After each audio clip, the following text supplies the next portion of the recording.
বানাইছে। আমাদেরও উচিত আল্লাহর জন্য ভালোবাসা প্রকাশ করা। আযান হইতেছে মসজিদের মধ্যে, এখন ভালোবাসা প্রকাশ করার অর্থটা কি? শাস্ত্রের মধ্যে বৈশা চা খাওয়া না মসজিদে যাওয়া? রমজান মাস আসছে, এখন আল্লাহর ভালোবাসা প্রকাশ করা রোজা রাখা না নাস্তা খাওয়া? তবে পরিবেশ অনুযায়ী, পরিস্থিতি অনুযায়ী ভালোবাসার প্রকাশ ভিন্ন ভিন্ন হয়। আজকের ভালোবাসা প্রকাশ হলো মাহফিলের মধ্যে আমরা আসলাম। আমার ভাইয়েরা, এই ভালোবাসা শুধু মানুষ নয়, গোটা পৃথিবীতে যা কিছু আছে সব কিছুই আল্লাহকে ভালোবাসে, মহব্বত করে। জোরে বলি আলহামদুলিল্লাহ। একবার সাহাবায়ে কেরামের কাফেলা নিয়ে কোথাও যাচ্ছিলেন, হঠাৎ করে নবীজির কানের মধ্যে পাখির বাচ্চার আওয়াজ আসলো। নবীজি বললেন, তোমরা কি কেউ পাখির বাচ্চা লুকিয়ে রেখেছো?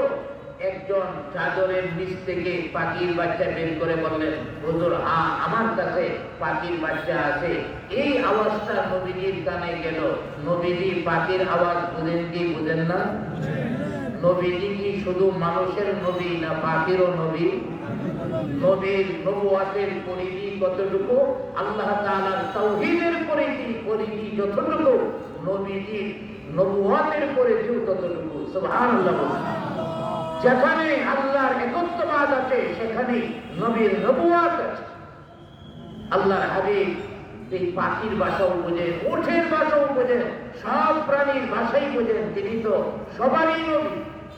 একদিন এক উট নবীর কাছে আসছে, এসে নালিশ দিতে, হুজুর, আমার মালিকে আমারে কাজ করায় বেশি, খাবার দেয় কম। কাজ করায় বেশি, খাবার কি দেয়? খাবার দেয় কম। আল্লাহর হাবিব ওই মালিককে নসিহত করলেন।